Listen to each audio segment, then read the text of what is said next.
காக்கும் தூயவளே விண்முடி அணிந்த மாதவளே எங்கள் ஊரினை காக்கும் தூயவளே தாரகை புகழும் பேரழகே இந்த பாரெல்லாம் போற்றும் பரலோக தாயே விண்முடி அணிந்த மாதவளே எங்கள் ஊரினை காக்கும் தூயவளே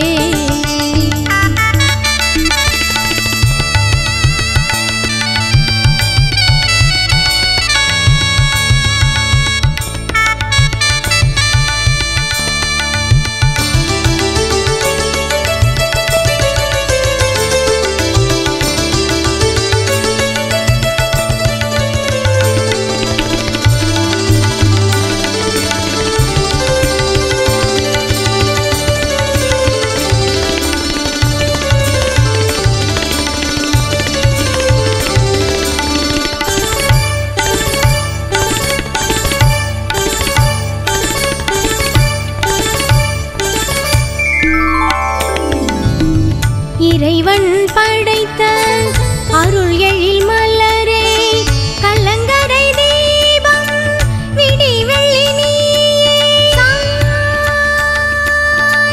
சானி சானி பாமரே மபனி சானி ரே சா இறைவன் படைத்த அருள் எழில் மலரே கலங்கரை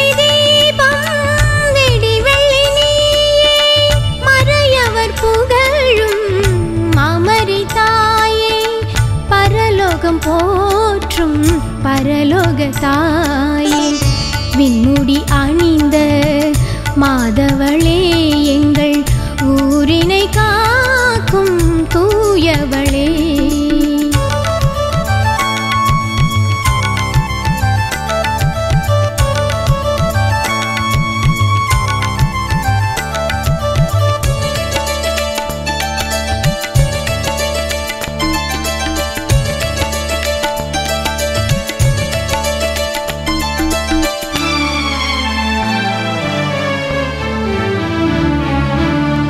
அலகையை மீதித்து பாவத்தை அழித்து அவனியை காத்திடும் விண்ணக தாயே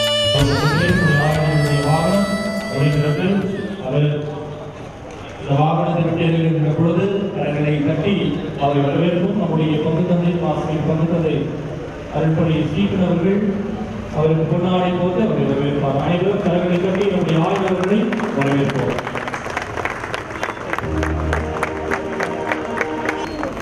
நம்முடைய ஆயத்தத்தை அவர்கள் நம்முடைய உபாகரனுடைய ஆயத்திற்கு வந்திருக்கிறார்கள். மனித சார்பாக நம்முடைய ஆயத்தத்தை அவர்களை பல இசையோடு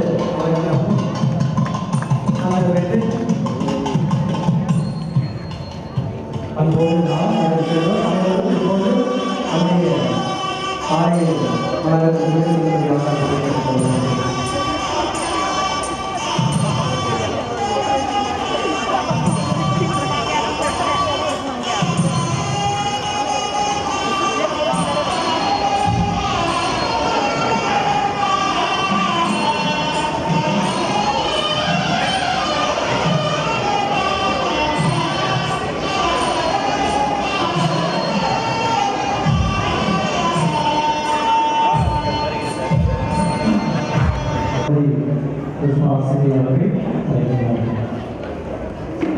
அருள்மழை பொழியும் உபகார அன்னையின் அன்பு பக்தர்களே, உங்கள் அனைவருக்கும் இப்பகுதியில் வாழும் அனைவருக்கும் வாழ்த்துக்களும் மாலை வணக்கங்களும். உபகார அன்னையின் பரிந்துரையால் அவள் வீட்டிற்கும் இவ்வாலயம் இன்னும் பொலிவுடன் ஆன்மீக ஆழத்துக்கு இட்டு செல்லும் வகையில் வழிபாட்டு கூடமும் திருச்சிறுவை பாதை நிறைவலும் ஸ்டீபன் முயற்சியாலும் நீங்கள் தேர்ந்தெடுக்கப்பட்ட வழி மரபினர், அரச குருக்களின் கூட்டத்தினர், மக்கள் இனத்தினர், அவரது உரிமை சொத்தான மக்கள். எனவே உங்களை இருளில் நின்று தமது வியத்தகு ஒளிக்கு அழைத்துள்ளவரின் மேன்மிக்க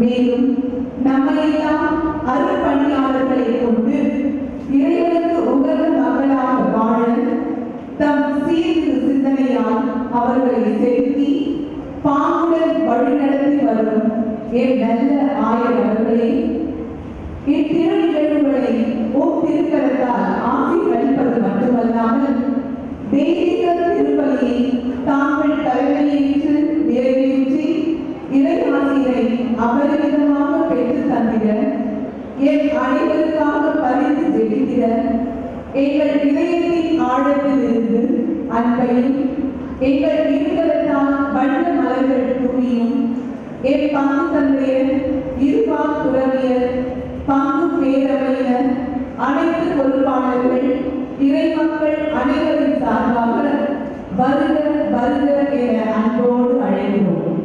மேலும் இறை வழிபாட்டில் பங்கு பெற வந்திருக்கும் அருட்தந்தையர்கள் அனைவரையும், இருபால் துறவர சகோதரர்களையும் வருக வருக என அன்போடு அழைக்கிறோம்.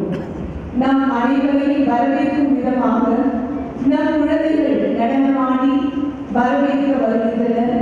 நடனத்தை கண்டு மகிழ்வோம். NSFS அலுவலகம் அருட்தந்தை ஜெயஸ்ரீ அவர்களின் நடனக்குழு வழங்கும் வரவேற்பு நடனம்.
உம்மை நாடியோடு உபரி தந்த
கொடுப்பாற்றும் 6ஆம் நாளில் திருவள்ளுவருக்கு உங்களை அன்புடன் வரவேற்கிறோம்.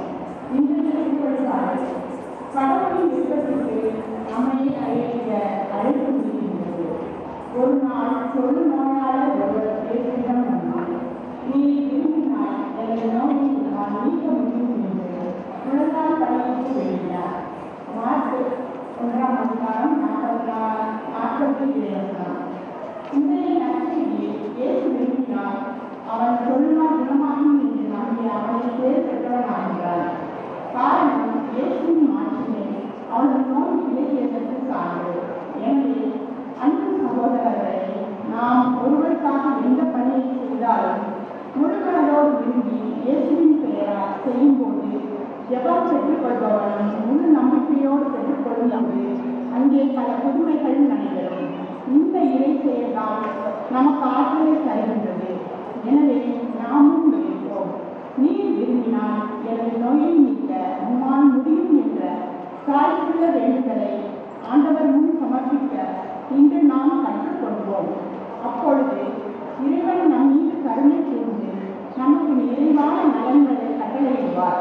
நமக்கு வருகின்ற துன்பங்களை, நோய்களை, இடையூறுகளை கடவுளின் அருட்கரம் நம்மை வழிநடத்த வேண்டி இத்திருப்பலியில் விருப்பமாக மன்றாடுவோம். அனைவரும் வருகை பாடலுக்கு எழுந்து நிற்போம்.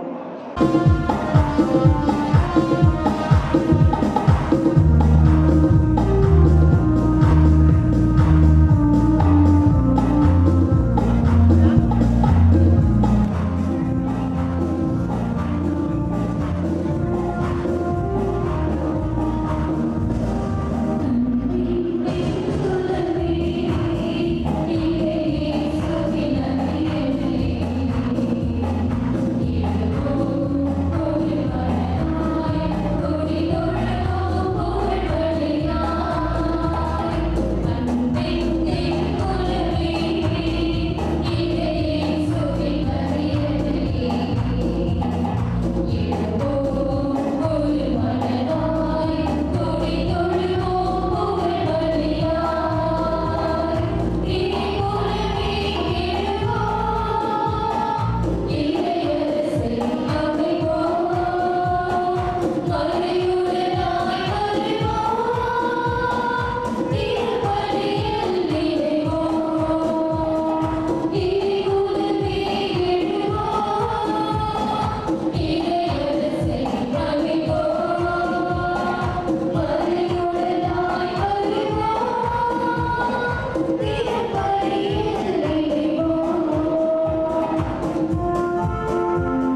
துன்பமின்றி மீட்பில்லை, சிலுவையின்றி வாழ்வில்லை என்ற வார்த்தை கேட்க எமக்கு முன்பு வாழ்ந்து காட்டிய எம் ஆண்டவர் இயேசு கிறிஸ்துவின் சிலுவை பாதை அன்பின் பாதை, அருளின் பாதை, இரக்கத்தின் பாதை, தியாகத்தின் பாதை.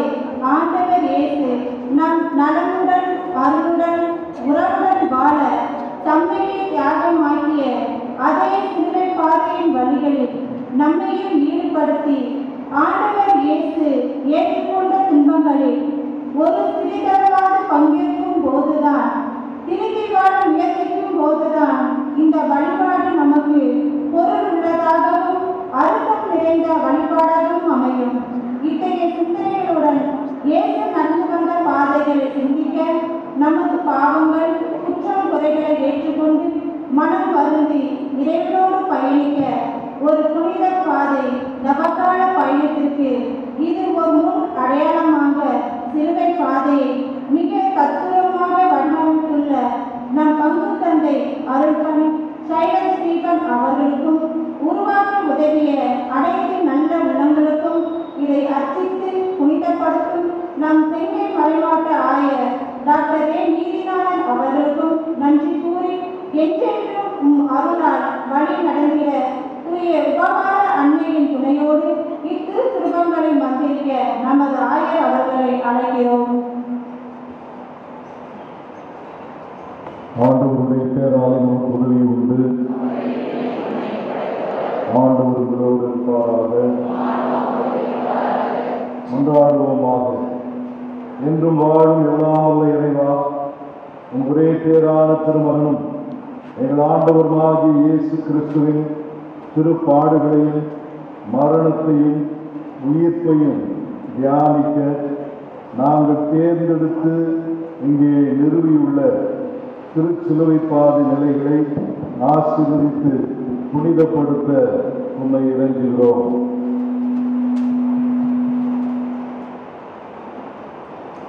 இந்த திருச்சிலுவை பாதை நிலைகள் முன் உம்மை பக்தியுடன் மன்றாடும் மக்கள் அனைவரும் இந்த வாழ்வில் உம் அருளை தொடர்ந்து பெற்று மறுவாழ்வில் முடிவில்லா மகிமை அடைய செய்தவர்கள் எங்கள் ஆண்டவராகிய கிறிஸ்து வழியாக உம்மை மன்றாடுகின்றோம். சாதனங்கள் தேவத்தின் அன்பாங்கள் அருள் அடையாளங்கள் எனவும் அழைக்கப்படுகிறது. திருவருட் சாதனங்கள் கடவுளின் அருளை பெற்றுத் தருகின்ற சாதனங்கள் என்பதை அதன் பேரிலிருந்தே நாம் அறிந்து கொள்ளலாம். மக்களை புனிதப்படுத்தவும், கிறிஸ்துவின் உடலை உருவாக்கி வளர்க்கவும், இறைவனுக்கு புகழ்ச்சி நல்கவும் அருள் சாதனங்களை இயேசு ஏற்படுத்தினார். அடையாளங்கள் என்ற அளவில் அவை போதனை வழங்கும் அலுவலையும் கொண்டுள்ளன. அருள் சாதனை கொண்டாட்டங்களுக்கு முன்னதாகவே விசுவாசம் தேவை. ஏனெனில் அவை சொற்களாலும் சடங்குகளாலும் விசுவாசத்தை பேணி வளர்க்கின்றன, உறுதிப்படுத்துகின்றன, வெளிப்படுத்துகின்றன. எனவே இவை விசுவாசத்தின் அருள் சாதனைகள் என்று அழைக்கப்படுகின்றன. உண்மையாகவே திருவருட் சாதனங்கள் அருளை வழங்குகின்றன. மேலும் இதை அருளை விசுவாசிகளின் பயனுடன் பெறவும், இறைவனை முறையாக வழிபடவும், பரம அன்பை செயல்படுத்தவும் சிறந்த வகையில் இவ்வருள் சாதனங்கள் பெறுவர்களை பக்குவப்படுத்துகின்றன. திருமுழுக்கு, உறுதி பூசுதல், நற்கருணை ஆகிய 3 அருள் சாதனங்களும் கிறிஸ்தவ வழியில் புதுமுக அருள் சாதனங்களாகவும், கடவுளின் அழைப்பை பெற்று அதை நிலைத்து நிற்க வலிமையை தருகின்ற அருள் சாதனங்களாகவும் அமைகின்றன. ஒப்பந்தம் மற்றும் நோயில் பூசுதல் அருள் சாதனங்கள் குணப்படுத்தும் அருள் சாதனங்களாக அமைகின்றன. திருமணம் மற்றும் குருத்துவம் பற்றுறுதியை விளைவிக்கின்ற அருள் சாதனமாக அமைகின்றன. இந்த 7 அருள் சாதனங்களும் கிறிஸ்துவ வாழ்வின் எல்லா நிலைகளும் பிறந்தது முதல் இறக்கும் வரை நமது விசுவாச வாழ்வில் நிலைத்திருக்க போதிய வலிமையும் கடவுளின் அருளையும் நமக்கு பெற்றுத் தருகிறது. சுருக்கமாக இந்த 7 திருவருள் சாதனங்களும் கடவுள் நமக்கு அருளைய கொடை. இத்திருவருள் சாதனங்களை அச்சரிக்க நமது ஆயர் அவர்களை அழைக்கிறோம். அருளடையாளங்களின் ஊற்றே என் இறைவா, இந்த திருவருட்சாதன நிலைகள் மனித குலத்தை தந்தை கடவுளோடு இணைப்பதற்கு மீட்பளிக்கும் அருள் அடையாளங்களாக உள்ளன. இந்த திருவருட்சாதன நிலைகளை பார்க்கின்ற எல்லா மக்களும் உம்முடைய நம்பிக்கையில் வேரூன்றி வளர இதை ஆசீர்வதித்து புனிதப்படுத்துவீராக. எங்கள் ஆண்டவராகிய கிறிஸ்து வழியாக உம்மை மன்றாடுகின்றோம். அன்பிற்குரியவர்களே, பல பேருடைய பெரும் உதவியினாலும் கடின உழைப்பினாலும் இந்த ஜெபக்கூடாரமானது புதுப்பிக்கப்பட்டிருக்கின்றது. ஆலய வழிபாட்டிற்காக திருவழிபாட்டில் நேர்த்தியாக முறையாக பக்தியாக அனைவரும் பங்கெடுப்பதற்காக ஜெபக்கூடாரம் இறை பிரசனத்திலே நமக்கு முழுமையாக வழிநடத்துவதற்காக வடிவமைக்கப்பட்டுள்ள இந்த ஜெபக்கூடாரத்திலே நம்முடைய ஆயர் அவர்கள் இப்போது ஜெபித்து ஆசீர்வதித்து நம்முடைய அன்றாட வழிபாட்டுடைய பயன்பாட்டிற்கு வழங்குகின்றார். மன்றாடுவோமாக. இறைவா, உம் இரக்க செயல்கள் எண்ணில் அடங்கார்.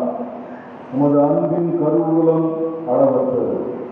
உமது தாய் கன்னிமரியா எங்கள் பாதுகாவலி உபகார அன்னை வழியாக 200 ஆண்டுகளுக்கு மேலாக தொடர்ந்து நீர் இரக்கத்துடன் நல்கிய கொடைகளுக்காக உமது மகத்துவ திருமுன் நன்றி கூறுகின்றோம். வேண்டுதல்களை கேட்டருகின்ற இறைவா, எங்களை கைவிடாமல் இந்த ஜபக்கூடாரத்தை வளர்ச்சி பாதையில் முன்னேற்றவும் மக்கள் ஆன்மீக வழியில் வளர்த்தெடுக்கவும் இந்த புதுப்பிக்கப்பட்ட ஜபக்கூடாரத்தை உம்முடைய பிரசன்னத்தால் நிரப்பி எங்களுக்கு உம்முடைய தாய் எங்கள் பாதுகாவலி அற்புத உபகார அன்னையின் வழியாக புதுப்பிக்கப்பட்டுள்ள இந்த ஜபக்கூடாரத்தை ஆசீர்வதித்தருகிறார். எங்கள் ஆண்டவராகிய கிறிஸ்து வழியாக உம்மை மன்றாடுகின்றோம். புனிதரானது இவர்கள் மூலமாகவும் கிறிஸ்துவரை பாடலும் திருவள்ளுவர் சபை நிலைகளில் நிலைக்கப்பட்ட நேரத்தில் தூய ஆகிய பாடலை பாடி இதை பிரசன்னம் முழுவதுமாக இவ்விடம் நிரப்பப்படுவதற்காக நன்றியாக நாம் செய்வோம்.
One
அன்றைக்குரியவர்களே,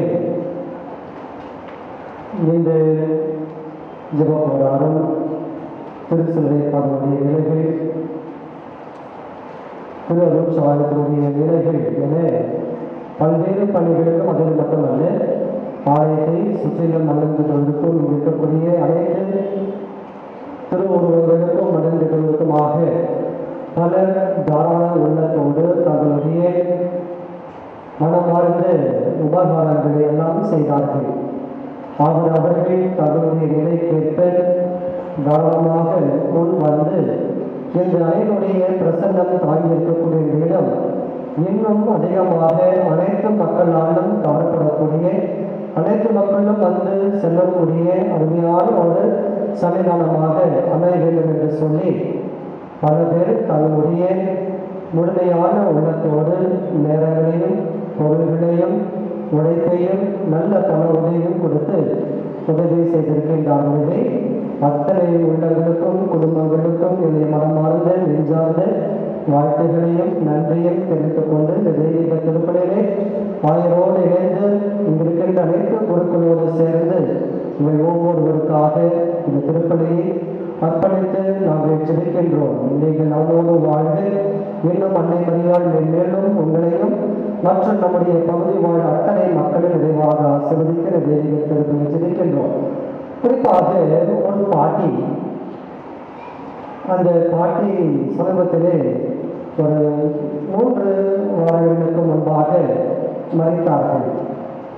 அந்த பாட்டி மிகவும் ஒரு ஏழ்மையான ஒரு பாட்டி, மாற்றுத்துறை கூட இல்லாத ஒரு நிலையில் அந்த பாட்டி அன்னை மீது ரொம்ப பக்தி நிறைந்த ஒரு பாட்டியாக இருந்தது. அந்த பாட்டி ஏற்கனவே ஒரு முறை ரூபாய் அருட்தந்தை சந்தித்திருக்கின்ற நேரத்தில் ரூபாய் 500 அந்த பாட்டி கொடுத்தது. அதற்கு அடுத்தபடியாக அருட்தந்தை வீட்டிடத்திலே அதே போல் அருட்தந்தை மருத்துவர்களுக்கும் ரூபாய் 150 என்று கொடுத்தது. ஒரு நாள் மாலை திருப்பலிக்கு நான் வந்த நேரத்தில் அந்த பாட்டி அதில் இருப்பது 20 ரூபாய் 10 ரூபாய் என ஒரு சிறு அளவுகளை வைத்திருந்து அந்த பாட்டி இந்த என்னுடைய அம்மாவுக்கு இது என்னுடைய காணிக்கை அப்படின்னு சொல்லி அந்த பாட்டி கொடுத்தது. எனக்கு சற்று கடினமாகிறது. இல்லை பாட்டி, நீ வச்சுக்க பாட்டி, இது உனக்கு சாப்பாட்டுக்கு பயன்படும், ராத்திரிக்கு என்ன பண்ணுறது என்று சொல்லி அந்த பாட்டி கிட்ட திருப்பி கொடுக்கும்போது அந்த பாட்டி சொல்லிச்சு, இல்லை நீங்கள் வச்சுக்கீங்கக்காக சாமி அப்படின்னு சொல்லுது. இல்லை நீங்கள் வச்சுக்கீங்க பாட்டி, நீங்கள் என்ன ஜாப் பண்ணுறது அதுவே போதும் அப்படின்னு சொல்லி. ஆனால் அந்த பாட்டி அப்படியே அந்த ஒரு நல்ல ஒரு மனம் வந்து அந்த உதவி செய்த பாட்டி நான் ஒரு 10-15 நாளுக்கு முன்பாக தான் இறைவன் பாதம் சென்று சேர்ந்தது. எனவே அந்த பாட்டியுடைய ஆன்மா இலைப்பாட்சிக்காக, பாட்டியின் பேர் எனக்கு தெரியல, எனவே இந்த பாட்டியுடைய ஆன்மா இலைப்பாட்சிக்காக ஒரு தெய்வீக திருப்பலிலே இருந்தபடியாக அந்த பாட்டியின் ஆத்மா நிகழ்ந்தபடியாக இருக்கின்ற நல்ல மனசோடு கொடுத்த அந்த பாட்டி நல்ல மனசோடு அன்னையின் பிரசனத்திலிருந்து நம்ம ஒவ்வொருவருக்காக ஜெபிக்கும்படியாக அழைத்து இருப்போம். தெய்வீக திருப்பலியை பக்தியாக கொண்டிருப்போம். தந்தை மகன் தூயாவியாரின் பெயராலே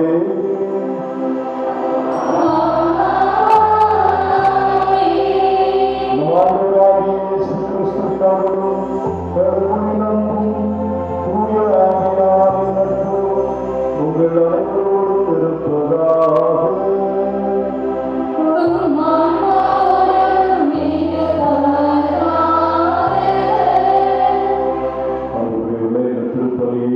நாம் தகுந்த விதத்தில் ஆண்டவருக்கு ஒப்புக் கொடுக்க நம்முடைய பாவங்களை ஏற்றுக்கொண்டு தாழ்ச்சியான உள்ளத்தோடு இறைவனிடம் மன்னிப்பு வேண்டுவோம்.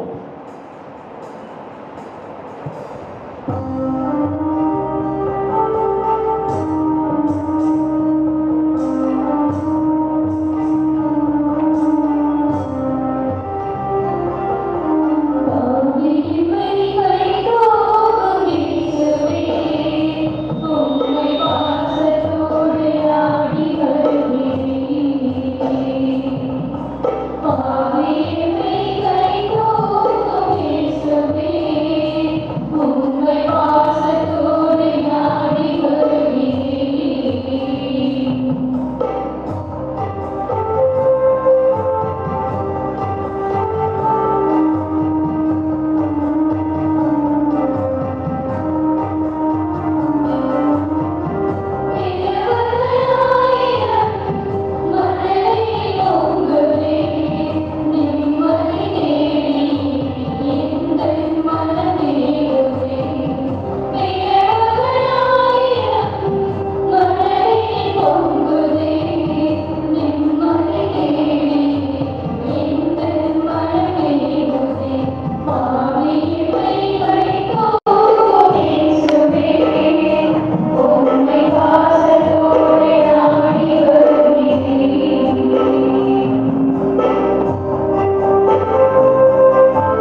உண்மையும் நேர்மையும் உள்ள நெஞ்சங்களில் நீர் குடிகொள்வதாக உறுதியளித்துள்ளீரே.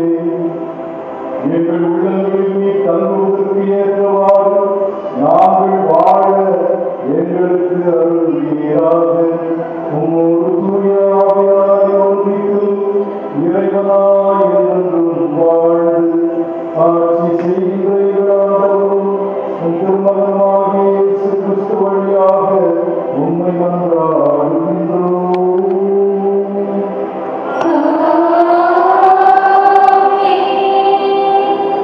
இன்றைய முதல் வாசகமும் நற்செய்தி வாசகமும் தொழுநோயை பற்றி பேசுகின்றன. இயேசுவின் காலத்தில் மக்களால் மிகவும் அருவருக்கப்பட்ட அந்த தொழுநோயினின்று ஒரு மனிதரை இயேசு எவ்வாறு மீட்டார் என்பதையே நற்செய்தி வாசகம் எடுத்துரைக்கின்றது. இயேசுவின் காலத்தில் மட்டுமல்ல, இன்றைக்கு 50 ஆண்டுகளுக்கு முன்னால் வரை தொழுநோயாளர்கள் தம் குடும்பத்தினரிலிருந்தும் ஊரிலிருந்தும் ஒதுக்கி வைக்கப்பட்டனர். மிகவும் புறக்கணிக்கப்பட்டவர்கள், ஒடுக்கப்பட்டவர்கள் என்னும் பட்டியலிலேயே இருந்தனர். அப்படி இருந்த ஒரு மனிதரைத்தான் இயேசு துணிந்து தொட்டு குணப்படுத்தினார். இயேசு அவர் மீது பறி கொண்டு அவரை தொட்டு அவரிடம், நான் விரும்புகிறேன், உமது நோய் நீங்க என்று சொல்லி அவரை குணப்படுத்தினார். அவர் மீது பரிவு கொண்டதன் மூலம் அவரது ஆன்மாவையும் அவரை தொட்டதன் மூலம் அவரது உள்ளத்தையும் இயேசு குணப்படுத்தினார். அவரது நம்பிக்கையை, தன் மதிப்பையும் மாண்பையும் மீட்டு தந்தார். இயேசுவிடத்திலே நமக்கு முதலில் நம்பிக்கை வேண்டும். இந்த உலகத்திலே இயேசுவால் செய்ய முடியாதது ஒன்றுமில்லை என்ற ஆழமான நம்பிக்கை நமக்குள்ளாக இருக்கிற போதுதான் நாம் இயேசுவின் அருளை பெற முடியும்.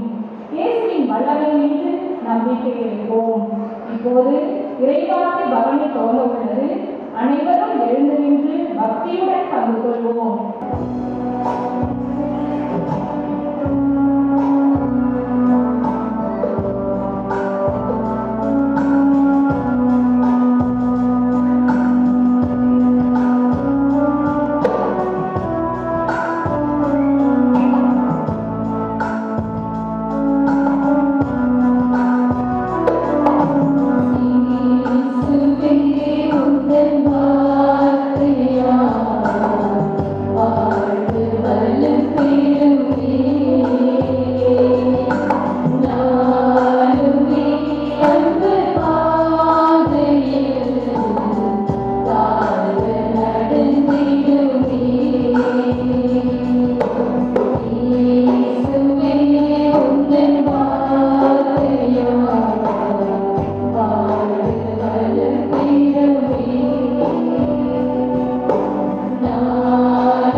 நேரியர் நூலிலிருந்து வாசகம். அதிகாரம் 13, இறை முத்துக்கள் 1 முதல் 2, 44 முதல் 46.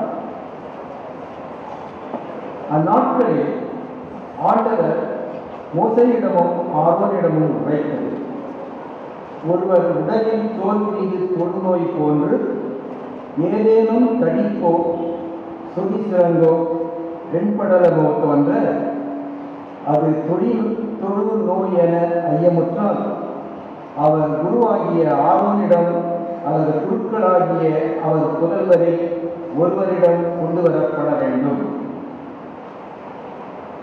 அவர் தொழுநோயாளி, அவர் தீட்டுள்ளவர் என குரு அறிவிப்பார். ஏனெனில் நோய் அவர் தலையில் உள்ளது. தொழுநோயால் பாதிக்கப்பட்டவர் கிழிந்த உடை அணிந்து தலை வாராமல் மேலுதட்டை மறைத்துக் கொண்டு தீட்டு தீட்டு என குரல் எழுப்ப வேண்டும். நோயுள்ள நாளெல்லாம் அவர் தீட்டுள்ளவர். எனவே தீட்டுள்ள அவர் பாளையத்துக்கு வெளியே தனியாக குடியிருப்பார்.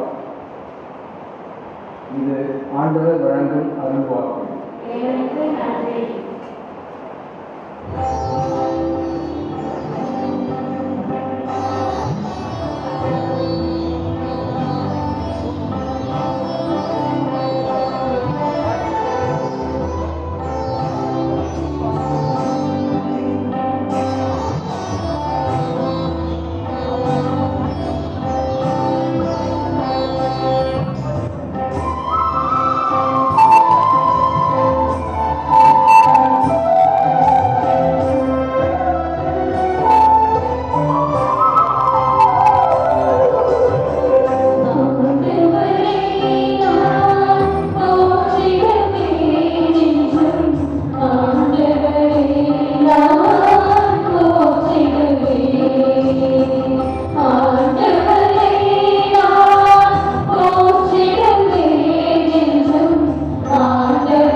அவ்வாறு நடக்க அழைக்கின்றார். எதை செய்தாலும் அதை இறைவனின் மாட்சிக்காக செய்யுங்கள் என்கிறார். அவரின் ஆழ்ந்த அர்த்தமுள்ள அறிவுரையை கவனத்துடன் கேட்டு நாம் வேறுபாடுகளை களைந்து இறை மாட்சியில் மகிழ்ந்திடுவோம். நான் கிறிஸ்துவை போல் நடக்கின்றேன், நீங்கள் என்னை போல் நடங்கள். 2ஆம் வாசகம் திருத்தூதர் பவுல் கொரிந்தியருக்கு எழுதிய முதல் திருமுகத்திலிருந்து வாசகம். அதிகாரம் 10 வாழ்வளிக்கும் இறை வார்த்தைகள் 31 மற்றும் அதிகாரம் 11 இறை வார்த்தை 1. சகோதர சகோதரிகளே, நீங்கள் உண்டாலும் குடித்தாலும் எதை செய்தாலும் எல்லாவற்றையும் கடவுளுடைய மாட்சிக்காகவே செய்யுங்கள். யூதருக்கோ கிரேக்கருக்கோ கடவுளின் திருச்சபைக்கோ இடையூறாய் இராதீர்கள். நானும் அனைத்திலும் அனைவருக்கும் உகந்தவனாய் இருக்கிறேன். நான் எனக்கு பயன் தருவதை நாடாமல் பலரும் மீட்படையும்படி அவர்களுக்கு பயன் தருவதையே நாடுகிறேன். நான் கிறிஸ்துவை போல் நடப்பது போன்று நீங்களும் என்னை போல் நடங்கள். இது ஆண்டவர் வழங்கும் அருள்வாக்கு.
ஒரு நாள் தொழுநோயாளர் ஒருவர் இயேசுவிடம் வந்து, நீ விரும்பினால் எனது நோயை நீக்க உம்மால் முடியும் என்று முழந்தாள் படியிட்டு வேண்டினார்.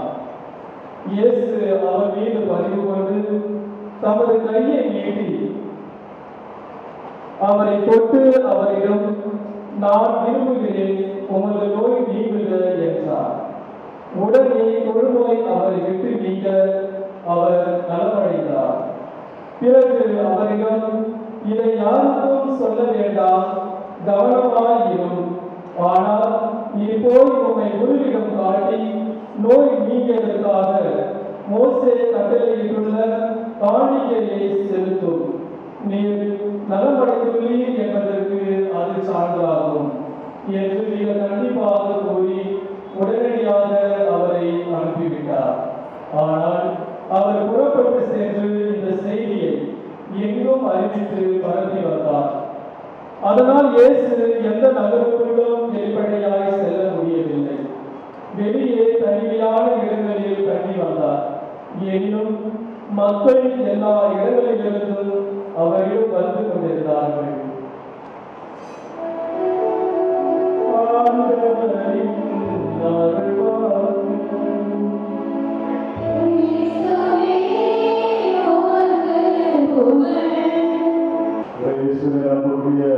சகோதரர்களே, சகோதரிகளே,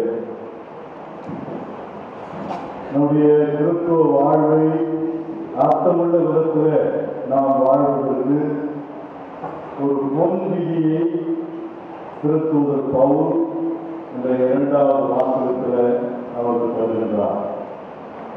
கோல்டன் ரூல். இது என்ன விதி? நீங்கள் உண்டாலும் குடித்தாலும் எதை செய்தாலும் ஆண்டவருடைய ஆட்சிக்காகவே செய்யுங்கள். எதை செய்தாலும் ஆண்டவருடைய ஆட்சி, அவருடைய மகிமை, அது மட்டுமே எங்களுடைய எண்ணத்தில் மேலோங்கி நிற்கட்டும்.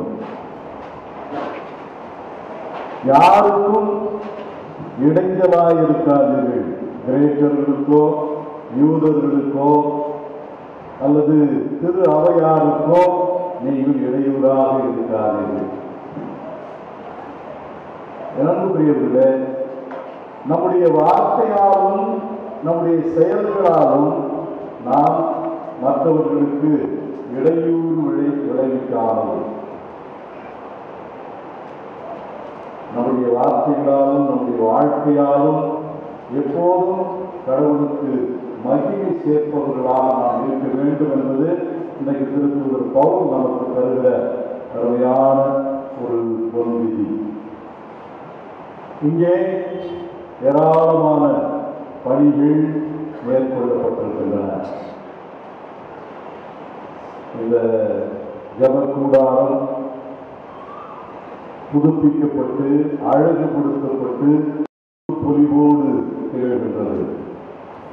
இந்த ஜபக்கூடாரத்தை சுற்றி அருமையான தத்ரூபமான சிலுவை பாதை நிலைகள் அமைக்கப்பட்டிருக்கின்றன. இந்த ஜபக்கூடாரத்திற்கு வெளியில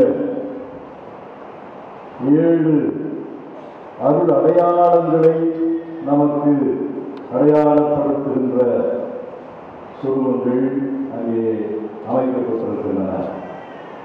இப்படி பல்வேறு வளர்ச்சி பணிகள் இங்கே மேற்கொள்ளப்பட்டிருக்கின்றன.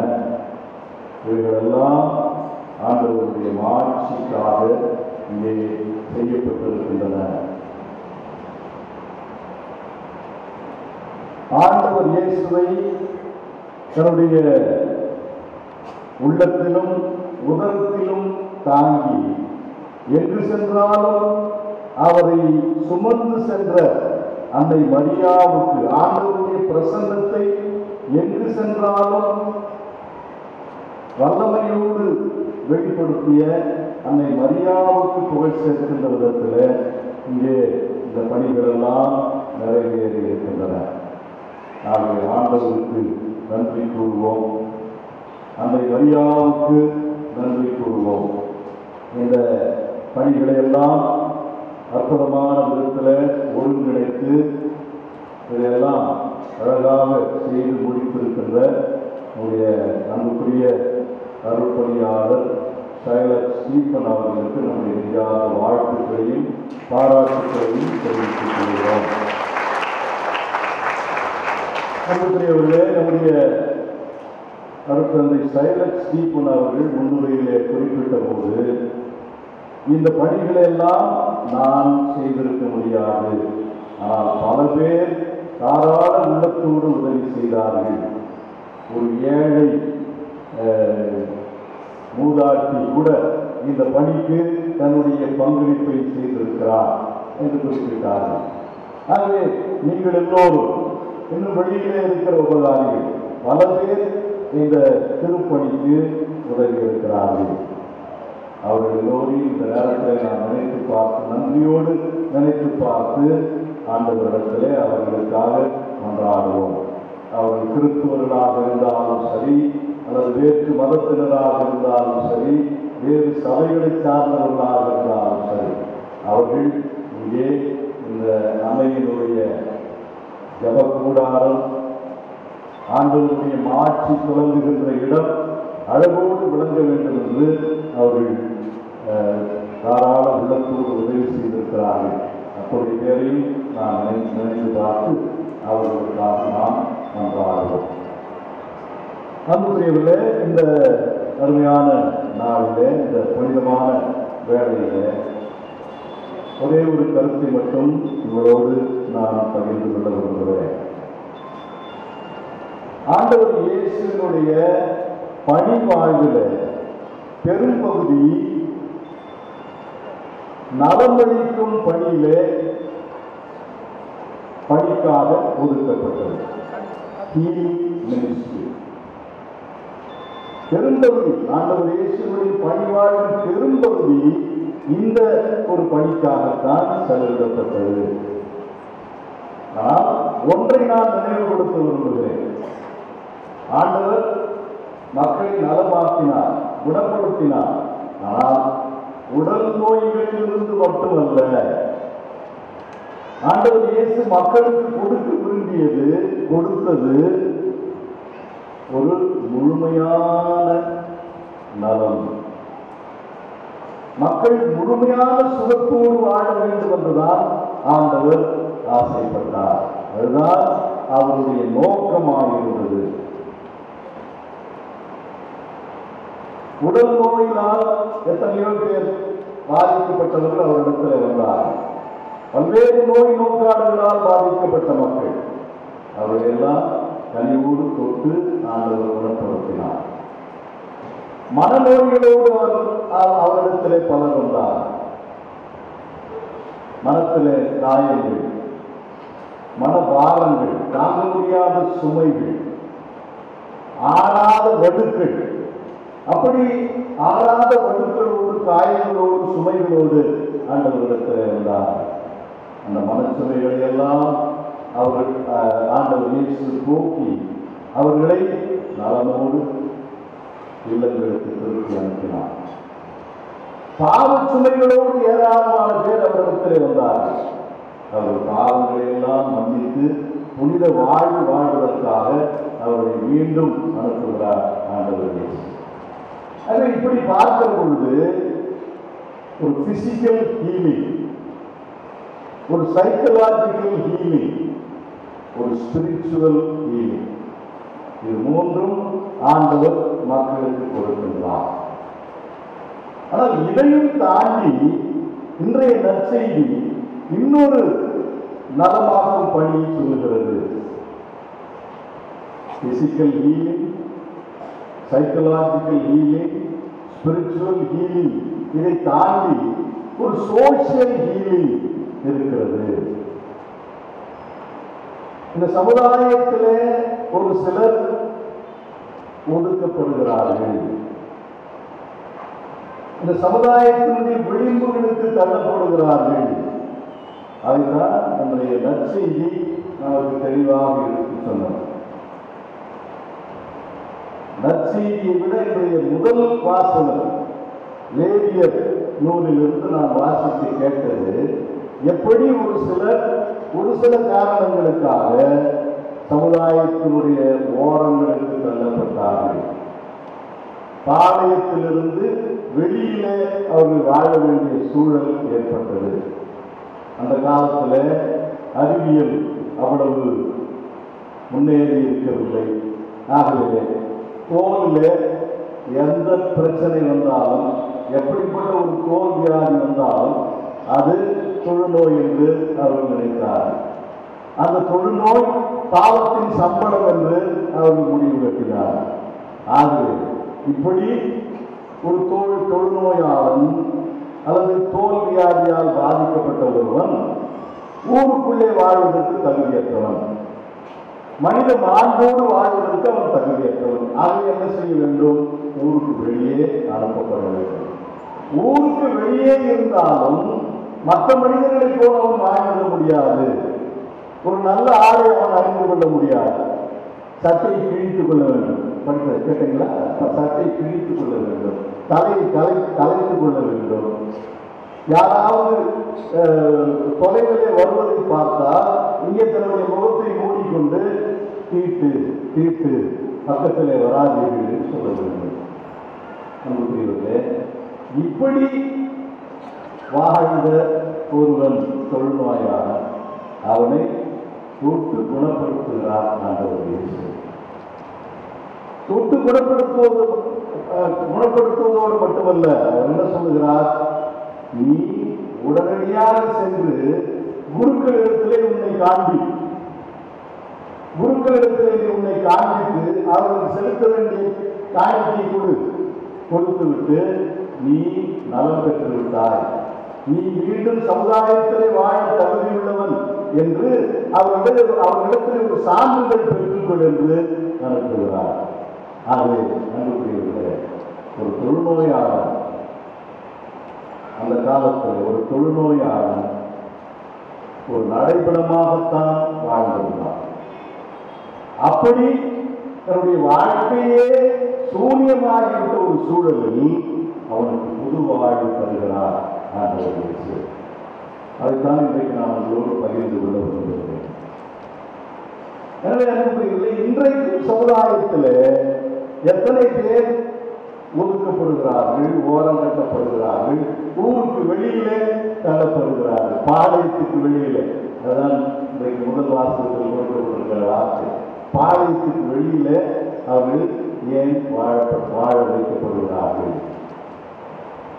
இன்றைக்கு ஆண்டவர் என்ன சொல்கிறார்? எப்படி நான் இந்த சமுதாய அவலங்களை ஒழிக்க வேண்டும் என்பதற்காக, இந்த அவலங்களிலிருந்து மக்களுக்கு நலம் தர வேண்டும், குணம் தர வேண்டும் என்பதற்காக இந்த தொழுநோயாளனை தொட்டு குணப்படுத்தினேனோ, அதை போல நீங்களும் உங்கள் சகோதர சகோதரிகளை தொட்டு அரவணைத்துக் கொள்ளுங்கள், அவர்களோடு உறவாடுங்கள், அவர்கள் மனித மாண்போடு வாழ நீங்கள் வழி செய்யுங்கள். அதைத்தான் இன்றைக்கு ஆண்டவரிடத்திலே குறிப்பிடுகிறார். அன்பார்ந்தவர்களே, நம்முடைய திருத்தந்தை பிரான்சிஸ் அவர்கள் விளிம்பு நிலை மக்களை பற்றி பேசாத நாளே இல்லை என்று சொல்லுவார். அவர் ஒவ்வொரு மறைவுரையிலும், அவர் எழுதுகிற ஒவ்வொரு திருமுகத்திலும் திருமடலிலும் இந்த ஏழைகளை பற்றியும் சமுதாயத்தில் விளிம்புகளுக்கு தள்ளப்பட்டிருக்கிற மக்களை பற்றி அவர் மிகுந்த கரிசனையோடு பேசுகிறார்.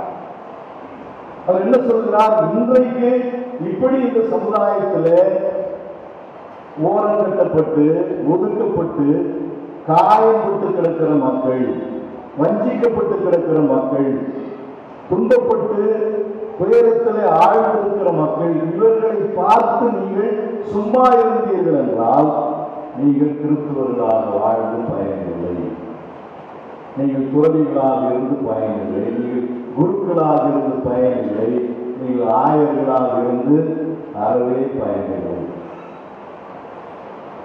எனவே அதுதான் இன்றைக்கு ஆண்டவர் நமக்கு சொல்லுகிற செய்தி. ஒரு சவாலான செய்தி. இந்த கருத்தை மட்டும்தான் நான் இன்றைக்கு உங்களுடைய மனத்தின் ஆழத்தில் பதிய வைத்து வருகிறேன்.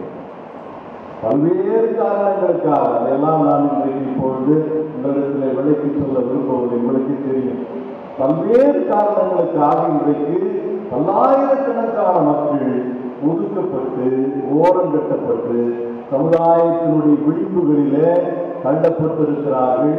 அவர்கள் எட்டி எட்டி பார்த்து கொண்டு ஏற்க பெருமூச்சு விட்டு கொண்டு நாம் வாழ்வதா வீழ்வதா என்று தத்தளித்துக் கொண்டிருக்கிறார்கள். ஆகவே அவர்களுக்கு வாழ்வு கொடுப்பீர்களா? ஆண்டவர் இயேசு வாழ்வு கொடுத்தது போல நீங்கள் வாழ்வு கொடுக்க முடியுமா? இப்படி ஏழைகளையும் ஒதுக்கப்பட்டவர்களையும் பார்த்து நாம் சும்மா இருக்கக்கூடாது, முடியாது, சும்மா இருக்க முடியாது. இவர்களை நாம் கண்டும் காணாமல் இருந்துவிட முடியாது. ஆகவேதான் திருத்தந்தை சொல்கிறார், அண்மையில அவர் எழுதிய அந்த திருமடலில் நாம் அனைவரும் உடன் பிறந்தோர் என்கிற அந்த திருமடல் ராத்தலி தூத்தி அந்த மடலில் அவர் சொல்லுகிறார், you cannot be indifferent to suffering. You cannot let anyone go through life as an outcast. திருத்தந்தையுடைய வார்த்தைகள், என்னுடைய வார்த்தைகள் அல்ல. அது துன்பப்படுகிறார்கள். என் கண்களுக்கு முன்னால் சகோதரர்கள் சகோதரிகள் துன்பப்படுகிறார்கள். அதை பார்த்து கொண்டு நான் எப்படி சும்மா இருக்க முடியும்? அது சும்மா இருந்து விட்டு நான் எப்படி கோயிலுக்கு போய் ஜபம் சொல்ல முடியும்? அங்கே ஒரு வேதனையோடு இருக்கிற பொழுது நான் அதை பார்த்து கொண்டு ஒன்றுமே செய்யாமல் 3 மணி நேரம் நான் ஆலயத்திலே ஜபம் செய்துவிட்டால் எல்லாம் சரியாகிவிடுமா? அதைத்தான் அன்புக்குரியவரை இன்றைக்கு நான் ஆழமாக சிந்திக்க வேண்டும். ஆண்டவர் இயேசு இன்றைக்கு நமக்கு அழைப்பு கொடுக்கின்றார், இந்த மக்களுக்காக உங்களை அர்ப்பணியுங்கள். இவர்களை ஓரத்திலிருந்து மையத்திற்கு கொண்டு வாருங்கள். அவர்களை ஓரத்திலிருந்து மையத்திற்கு கொண்டு வருவது என்பது எளிதான காரியம் அல்ல. ஆனால் இந்த சவாலான காரியத்தை நீங்கள் செய்யுங்கள். அப்பொழுது நீங்கள் உண்மையான கிறிஸ்தவர்களாக இருப்பீர்கள். உண்மையாகவே ஆண்டவர் இயேசுவினுடைய சீடர்களாக இருப்பீர்கள். அன்னை மரியாவுக்கு அன்பு பிள்ளைகளாக இருப்பீர்கள். இதுவே என்னுடைய ஜெபம், இதுவே என்னுடைய செய்தி, இதுவே என்னுடைய ஆசை.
எங்கள் வாழ்வை தொட்டு நலம் தரும் ஆண்டவரை உம்மை போற்றுகிறோம்.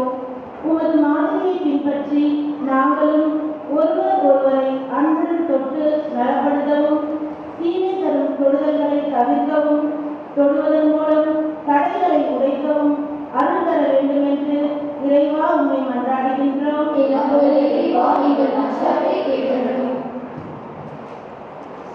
எங்கள் தந்தையாகிய தந்தையை இயக்கி வருகின்ற அன்பேர்கள் அனைத்தும் பிறர் நலனை அக்கறை காட்டினரும் பொருளாதார வசதியின்றி மருத்துவ சிகிச்சை பெறாமல் வாழ்ந்து வருகின்றவர்களுக்கு மருத்துவ உதவி செய்து அவர்களின் அன்பை பிறருக்கு எடுத்துக்காட்டி சாட்சி வாழ்வு வாழ தேவையான அன்பை தந்திர வேண்டும் என்று இறைவா உண்மை மன்றாடுகின்றோம்.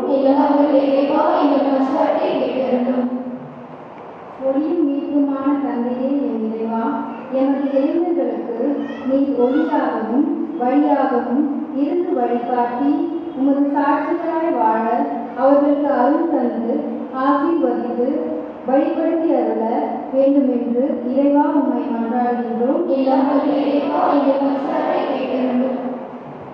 மருத்துவராய் நலமளிக்கும் தந்தையே என் இறைவா, நோய்களை உருமாற்றத்தால் செய்வதறியாமல் தவிக்கும் எங்களை கண்ணோக்கும் சிறந்த மாற்று மருந்துகளை கண்டுபிடிக்க தேவையான ஞானத்தையும் அறிவாற்றலையும் எம் மருத்துவர்களுக்கு தந்து எம் நலம் காக்க அருள் புரிய வேண்டும் என்று இறைவா உம்மை மன்றாடுகிறோம். உறவுகளுக்கு உயிர் கொடுக்கும் அன்பு தந்தையே, நீர் எங்களுக்கு கொடுத்துள்ள உறவுகளுக்காக உமக்கு நன்றி கூறுகின்றோம். ஆனால் இன்று தவறான போதனைகளாலும் போலியான புரிதல்களாலும் தீய சக்திகளாலும் பொறாமையாலும் பிரிந்திருக்கின்ற எங்கள் உறவுகளை மீண்டும் உமது அருளால் புதுப்பித்து ஒன்றிணைத்து ஒற்றுமையிலும் அன்பிலும் மன்னிப்பிலும் என்று வாழ அருள் தர வேண்டும் என்று இறைவா உம்மை மன்றாடுகின்றோம்.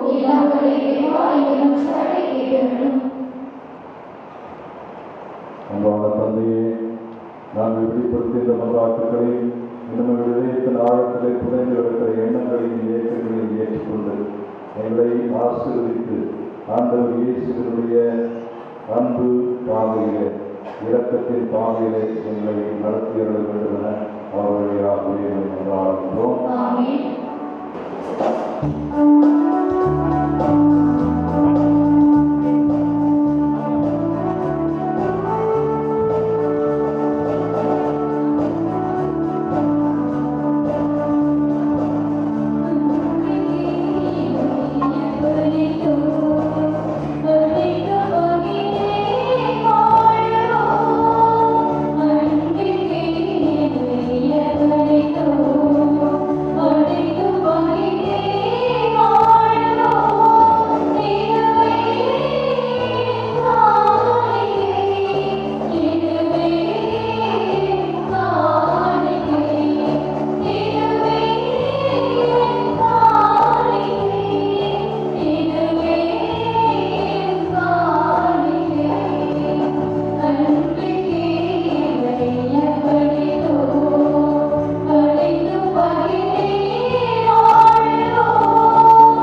மன்றாடுங்கள்.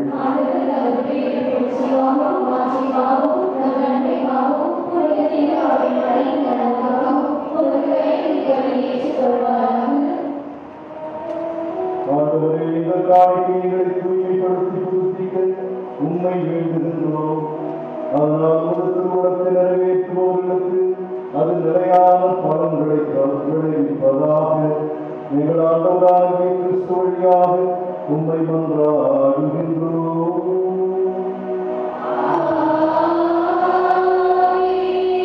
ஆண்டவர் உங்களோடு இருப்பாராக.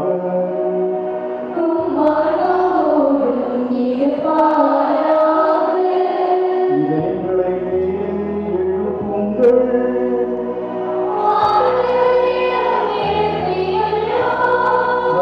நம்முடைய ஆண்டவருக்கு நன்றி கூறுவோம்.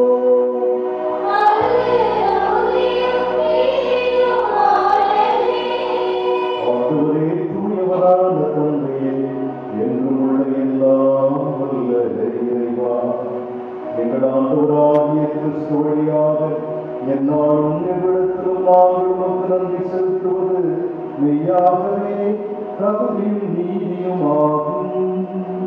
எங்கள் கடமையும் மீட்புக்குரிய செயலுமாகும். ஏனெனில் கிறிஸ்து பிறந்து முன்னைய பாவ நிலையிலிருந்து மனிதரை புதுப்பித்தார். பாடுபட்டு எங்கள் பாவங்களை அழித்தார். இறந்தோரிடமிருந்து உயிர்த்தெழுந்து நிறைவாழ்வுக்கு வழிவகுத்தார். தந்தையே, அவர் உம்மிடம் முன்னேறி வந்து விண்ணகத்தின் கதவுகளை திறந்து வைத்தார். ஆகவே வானதூதரணிகளோடும் புனிதரின் பெருந்தரோடும் நாங்கள் சேர்ந்து உமக்கு புகழ்ச்சி பற்றி செய்து முடிவின்றி பாடுவதாவது.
இந்த பாவ மன்னிப்புக்கென்று உங்களுக்காகவும் பலருக்காகவும் சென்றப்படும்.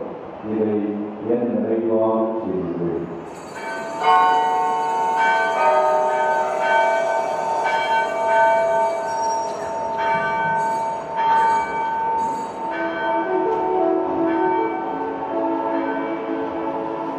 நம்பிக்கையின் மறைபொருள்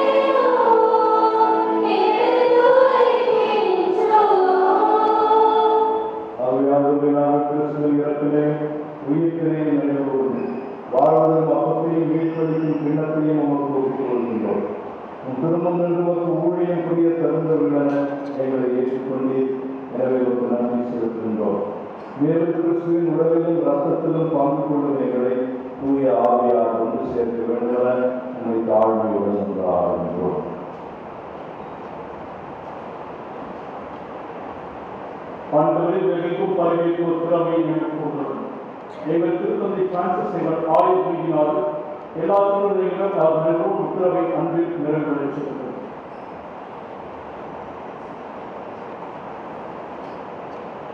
மேலும் உயிர்த்தெழுந்த சகோதர சகோதரிகளை இறந்தோர் அனைவரையும் இரக்கத்துடன் நினைவு கூர்ந்து உமது திருமுக ஒளியில் உயிர்த்தெழுங்கள்.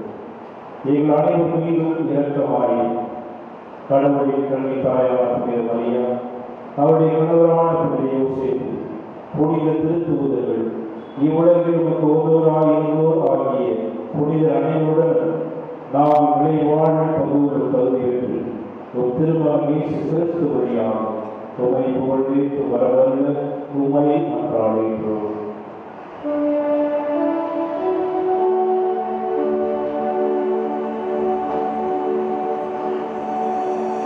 இவர் வழியாக இவரோடு இவர் எல்லாம் இறைவனாகிய தந்தையே தூயாரின் ஒன்றிற்கு எல்லா புகழும் ஆட்சியும் என்றென்றும் உமக்கு உரியதே.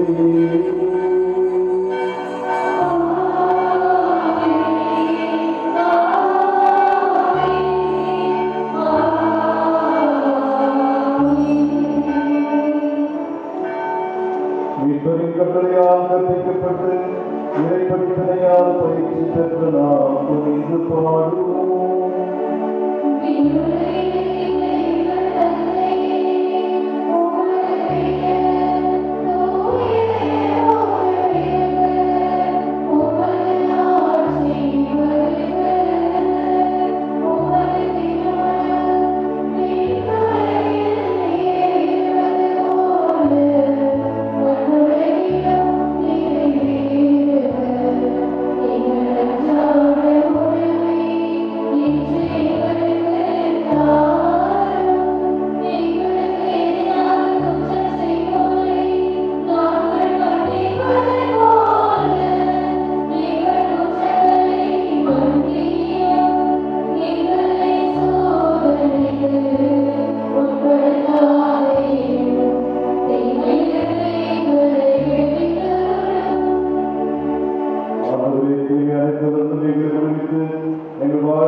என்னுடைய அமைதியை உங்களுக்கு தருகிறேன் என்று உடைய திருத்தூதர்களுக்கு மொழிகிறேன். எங்கள் பாவங்களை பாராமல் என்னுடைய நம்பிக்கையை கண்ணோக்கி ஒரு திருவுளத்திற்கு ஏற்ப திரு அவைக்கு அமைதி ஒற்றுமையை அளித்தருகிறார் என்றென்று வாழ்ந்து ஆட்சி செய்கிறேன். ஆண்டவருடைய அமைதி உங்கள் அனைவரோடும் என்று இருப்பதாக.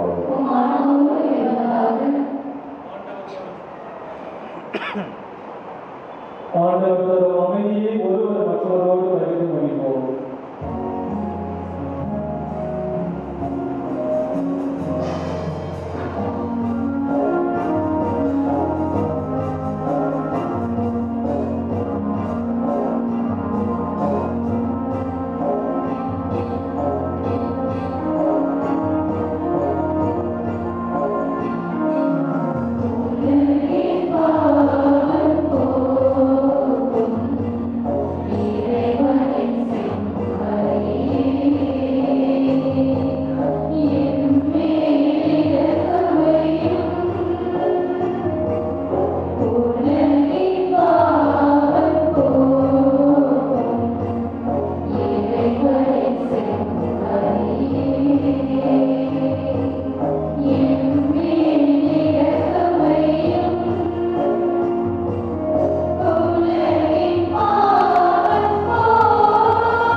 அல்லது யாருக்குள்ள கத்தோலிக்க கிறிஸ்தவ மட்டும் பேரவும் பிற மத சகோதரர்களோ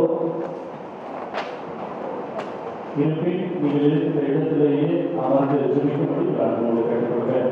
மேலும் இருவர்களை வழங்கல் சகோதரிகள் அருட்தந்தைகள் நீங்கள் இருக்கிற இடத்திற்கு வருவார்கள். எனவே வரிசையில் நின்று திருவிருந்தை பக்தியோடு பங்கு கொள்வதை ஒவ்வொருவரையும் கேட்டுக்கொள்கிறார்.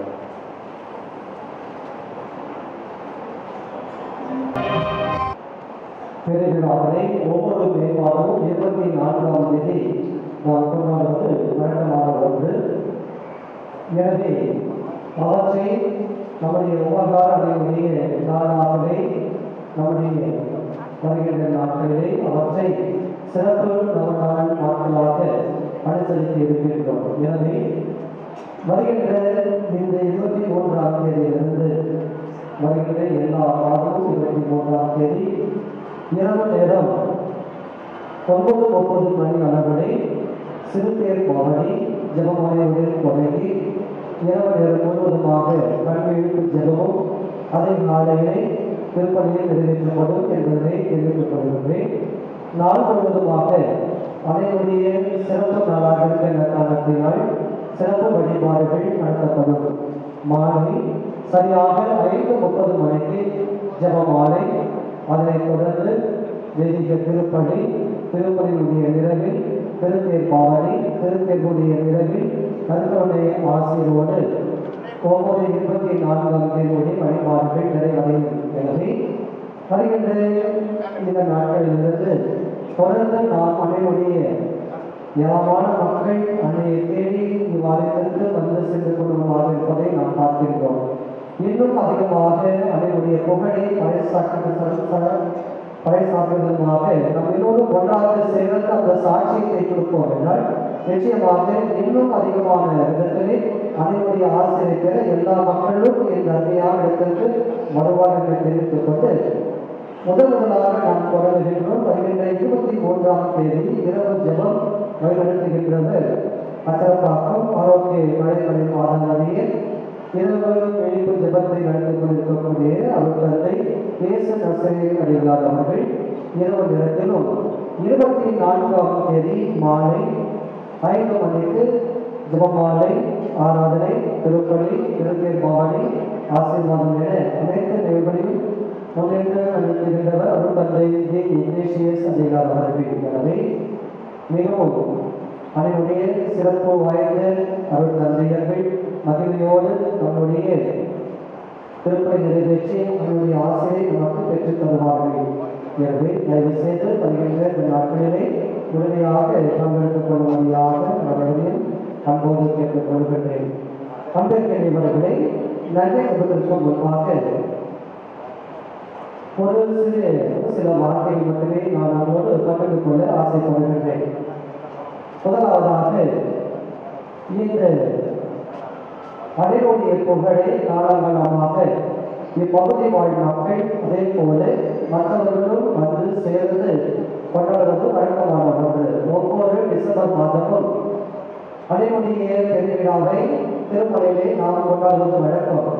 இப்படியாக அனைவருடைய புகழ் நிலப்பொழுதுவாக நிறைந்திருக்கிறது. முன்னால் இருந்த இவ்விடத்திற்கான பங்கு தந்தையர்கள் மிக சிறப்பான விதத்திலே மக்களை இறை வழிபாட்டிலும் அதே போல அவர்களை ஆன்மீகத்திலும் பயணித்திருக்கிறார்கள். இப்படியாக இந்த இடத்திலே அணை பிரசனத்திலே இருப்பதை உணர்ந்த நம்முடைய முன்னாள் பங்கு தந்தையர்கள் இந்த இடத்திற்கு பிரதமான முக்கியத்துவத்தை எல்லாம் கொடுத்து அனைவருடைய புகழை பரிசாற்றுகின்றார்கள். குறிப்பாக இவ்விடத்தை அழகாக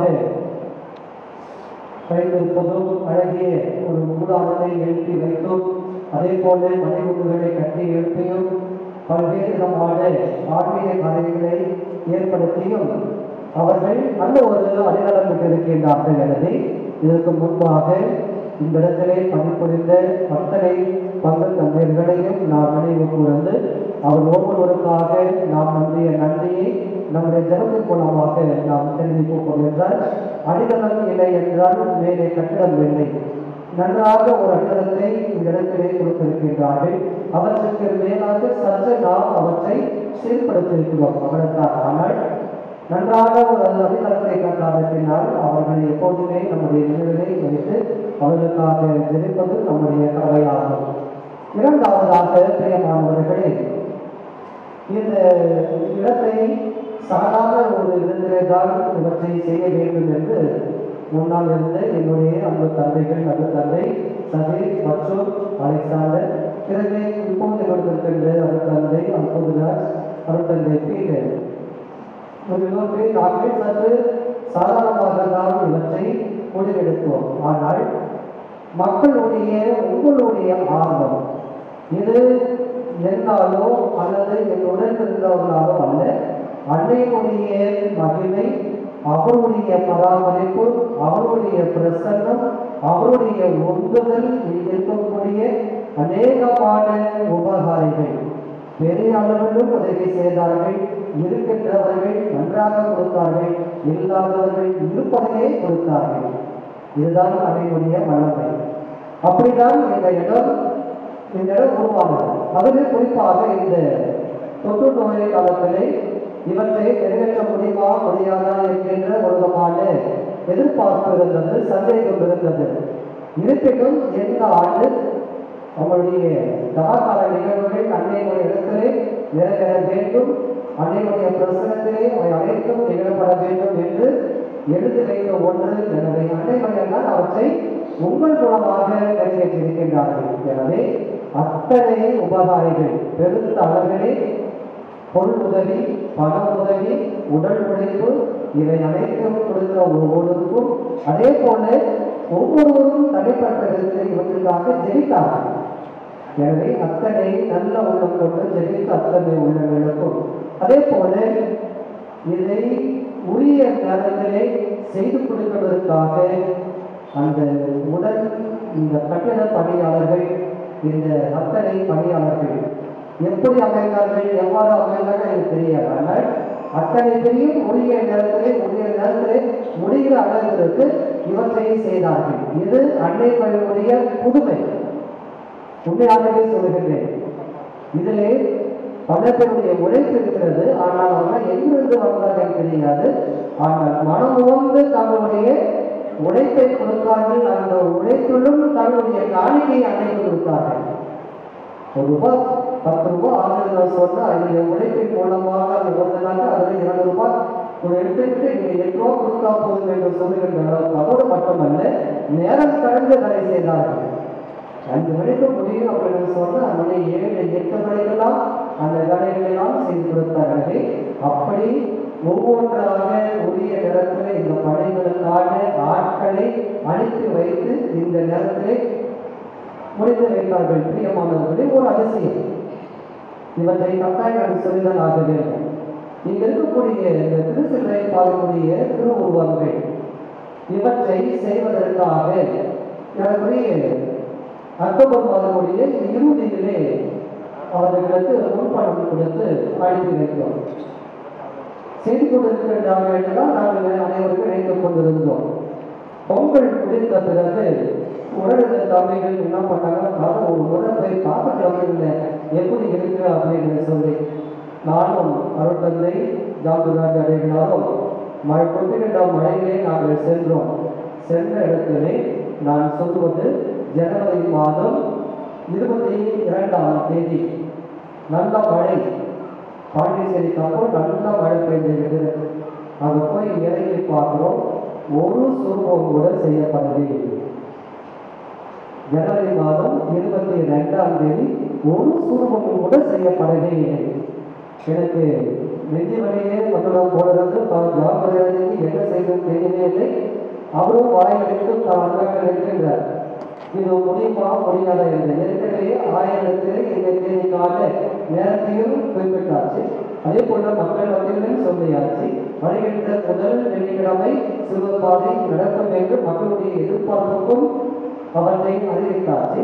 மக்களும் அதற்கு பணமும் கொடுத்தாச்சு. இப்படிப்பட்ட ஒரு நிலையிலே சொல்ல வேண்டும் என்றால் எல்லாருக்கும் மிகப்பெரிய ஏமாற்றம் வரும் என்கின்ற நிலை இருந்தது. இது முடியுமா முடியாத என்ற ஒரு நிலையிலே சென்று அனைவருடைய தலைநகரத்திலே ஜெபம் பண்ணிவிட்டு என்ன செய்வதற்கு தெரியாது. ஆனால் குறித்த நேரத்திலே எங்களுக்கு இவை திறந்தாக வேண்டும். தவக்காலத்திலே மக்கள் உங்கள் அண்ணன் மகனுடைய சிந்தனையை கட்டாயம் அவர்கள் சிந்தித்து ஜெயிக்க வேண்டும் என்று ஜெயித்துவிட்டு வந்தோம். பிரியமானவர்களே, நேற்றைய முந்தைய தினம் இரவு விடியற்காலை 5 மணிக்கெல்லாம் இந்த சுருவங்கள் வந்து சேர்ந்தன. இது உண்மை. எதற்காக நான் சொல்கிறேன் என்றால், முடியாது என்று நினைத்திருப்போம் என்றால் நிச்சயமாக முடியாமலே இருந்திருக்கும். இது என்னுடையதல்ல, அல்லது என்னுடன் இருந்த என்னுடைய தம்பியுடைய தம்பியோடு திருப்பதியுடைய தம்பியோடு மனதில் என்னோடு இருக்கின்ற அத்தனை குடும்பமுடைய எண்ணம் பண்ணி இது அவையுடைய எண்ணம் உங்களால் அவை நிறைவேறியது, உங்கள் ஜெபத்தால் நிறைவேறியது. இதுதான் இந்த சன்னிதானத்தினுடைய வல்லமை. 250 ஆண்டுகளுக்கு மேலாக நம்முடைய அன்னை இந்த இடத்திலே வாழ்ந்து கொண்டிருக்கிறார்கள். இதை நாம் அறிந்திருக்கின்றோம், நம்மை சாராதவர்களும் அறிந்திருக்கிறார்கள். எனவே இந்த இடத்திலே அன்னையுடைய மகிமை இருக்கின்ற காரணத்தினால் இன்னும் அதிகமான பேர் இந்த சன்னிதானத்திற்கு வருவார்கள், அன்னையுடைய வல்லமை பெறுவார்கள் என்று சொல்லி என்னோடு சேர்ந்து பயணித்த என்னுடைய அருமை தம்பிகள், 1வது தம்பிகள், என்னால் இருக்கின்ற தம்பிகள், என்னோடு இருக்கின்ற மூத்த குருக்கள், மலையில் இருக்கின்ற குருக்கள், அதே போல என்னோடு இருக்கின்ற மூத்த குருக்களுடைய நல்ல ஒரு மழைக்காலங்கள் ஊக்கம் அவர்தந்தை ஜாபகர் அடைகளால் அவர்தந்தை காவல் அடைகளால் இப்படியாக நல்ல ஒரு ஊக்கத்தை கொடுத்து என்னோடு இருந்து இவற்றை செய்வதற்கு தைரியத்தை கொடுத்துக் கொண்டே இருப்பார்கள், உடனிருந்து செயலாற்றிக் கொண்டே இருப்பார்கள். எனவே அவர்களுக்கும் இந்த நேரத்தில் என்னுடைய மனமார்ந்த நன்றியை தெரிவித்துக் கொண்டு என்னுடன் இருக்கின்ற பங்கு பேரவை உறுப்பினர்கள், அன்றைய பொறுப்பாளர்கள், அருள் சகோதரிகள் என ஒவ்வொருவருக்கும் இந்த நேரத்தில் மக்கள் சொல்வார்கள். எனவே ஒவ்வொருவருக்கும் என்னுடைய நன்றியை தெரிவித்துக் கொண்டு இந்த நேரத்திலே என்னை ஊக்கப்படுத்த வந்திருக்கின்ற என்னுடைய அருமையான அத்தனை என்னுடைய மலை மாவட்ட சகோதர குருக்கள் அவர்களுக்கும் நன்றியை கூறி, எப்போதும் என்னுடன் இருந்து என்னை ஊக்கப்படுத்துகின்ற எல்லா நிலையிலும் எனக்காக இருக்கின்ற நல்ல வார்த்தைகளை எடுத்து சொல்லி என்னை வெளியிட்டுக் கொண்டிருக்கின்ற நம்முடைய பாசமிகு ஆய்வர்களுக்கு மீண்டும் என்னுடைய சார்பாகவும் அனைவரு சார்பாகவும் நன்றியை தெரிவித்துக் கொண்டு இது ஜெபத்துக்கு பிறகு மன்னிக்கவும் இந்த வாரத்திற்கான அறிவிப்பினை அதுக்காக அவர்கள் வழங்குவோம். அதை தொடர்ந்து இது ஜெபம் முடிந்த பிறகு 10 நிமிடம் உழைப்பாளர்களுக்கு அவர்களுக்கு கொடுக்க வேண்டிய கௌரவம் பெரிய அளவு இல்லை. 4 பேருடைய கைத்தட்டல், கண்ணனுடைய கைத்தட்டல் அந்த உழைப்பாளர்களுக்கு மிகப்பெரிய ஒரு சந்தோஷத்தை கொடுக்கும். எல்லோரும் கொடுக்க முடியாது. அந்த உழைப்பாளருடைய கூட்டத்தில் இருந்த அந்த கூட்டத்திற்கான தலைவர் பதினேழு சார்பாக வாழ்க்கையை பெற்றுக் கொள்வார்களே தலைவர் செய்துள்ளார்கள்.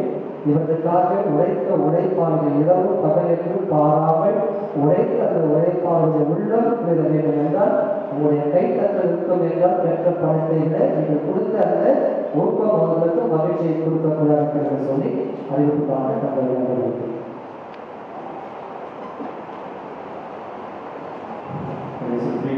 ஞாயிறு எழுத்துக்கள் 16/2/2021 மூன்றாம் செவ்வாய் மாலை 6:30 மணிக்கு மத்தியாசிரியர் புனித அருமையாசிக்காரிக்கு தமிழ்நாடு நடைபெறும். 17/2/2021 திருநெல்வேலி முதல் அந்த தவக்காலம் தொடங்குகிறது. அன்று நம்முடைய ஆலயத்தில் 2 திருப்பலிகள் காலையிலே தமிழ் திருப்பலிகளும் மாலை 6:15 ஆங்கில திருப்பலிகளும் இருக்கும். ஒரு சந்தி சுத்தபோசனம் கடைபிடிக்க அழைத்து கொடுக்கிறோம். இந்த தவக்காலத்தில் செல்வம், தர்மம், நோன்பு, ஒழுக்கம் ஆகிய மேற்கொள்ளவும் இவ்வாண்டின் தவக்கால கையேடு மற்றும் தவக்கால முன்னியர்கள் சாட்சி குடும்ப பொறுப்பாளர்கள் வழியாக வழங்கப்படும். 17/2/2021 மாலை 6 மணிக்கு பங்காளிகள் சிறுவை மாலை திருப்பலி ஆங்கிலத்தில் நடைபெறும். 19/2/2021 காலை 11:30 மணியளவில் பங்காளிகள் சிறுவை மாலை மற்றும் சிறுவை திருப்பலி ஆங்கிலத்தில் நடைபெறும். அன்று மாலை 6 மணிக்கு கசரித்து கொடுக்கிறது திருச்சிலுவை பவனி தொடங்கிய உபகார அன்னை ஆலயத்தில் தமிழில் திருச்சிலுவை பாதை திருப்பலி நடைபெறும். அந்த மாலையில் எண்ணெய் கோயில் அந்தோனியா சிக்காலையிலிருந்து திருச்சிலுவை பவனி ஆரம்பமாகி பங்கு ஆலயத்தில் தமிழில் திருச்சிலுவை பாதை திருப்பலி நடைபெறும். உபகார அன்னைக்கு திருச்சிலுவை பாதை பவனியாக நசரித்து கொடுத்திருந்தும் பங்கு ஆலயத்திற்கு எண்ணெய் கோயிலிலிருந்தும் திருச்சிலுவை பாதை பவனி தொடர்பு என்பதை தெரிவித்துக் கொள்கிறோம். இந்த திருவிழாக்கு நம்முடைய ஆலயத்தில் 3 திருப்பலிகள் இருக்கிறது. காலை 5:30 மணிக்கு தமிழ் திருப்பலியில், 6:45 மணிக்கு காலை 6:45 மணிக்கு தமிழ் திருப்பணியும் மாலை 6:15 மணிக்கு ஆங்கில திருப்பணியும் இருக்கும். இந்த திருப்பணியில் பங்கு கொண்டு இறையாசிரை செயல்படும்படி ஒருவரை கேட்டுக்கொள்கிறார்.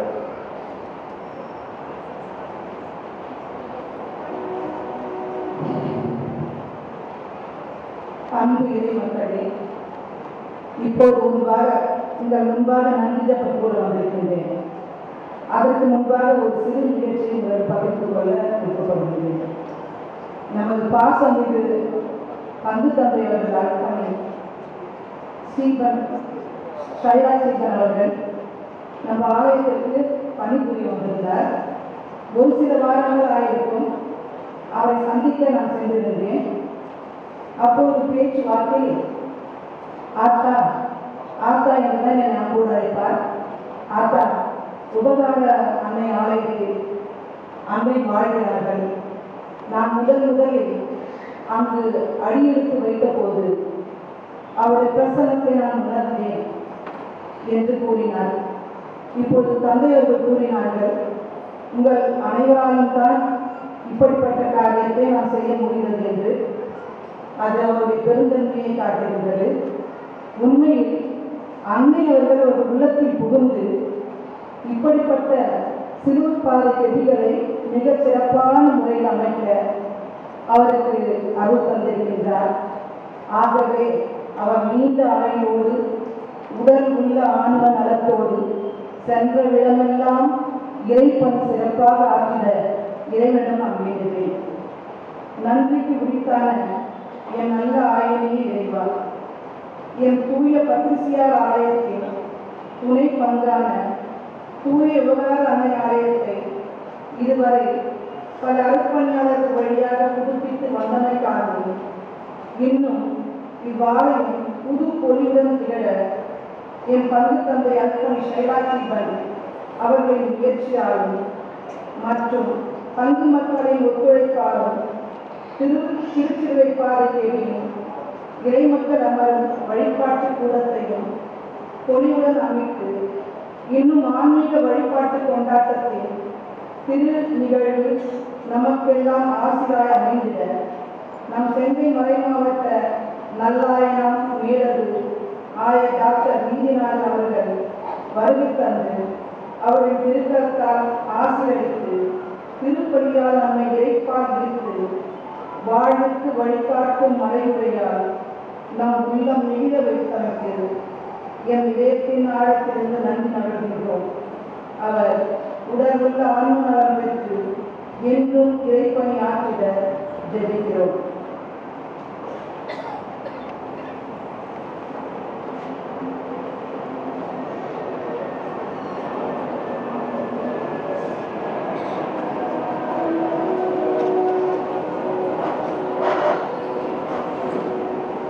கொண்டாடுவோமாக.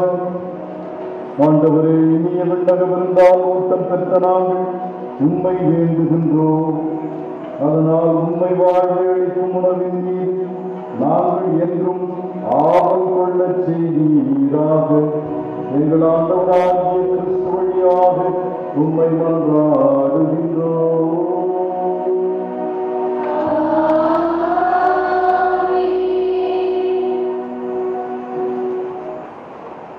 ஆண்டவர்களோடு இருப்பாராக.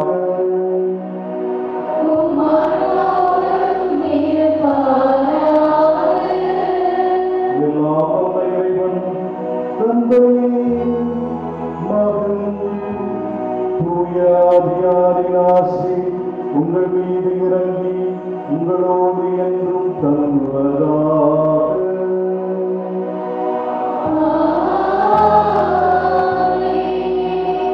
சென்ற வாரங்களை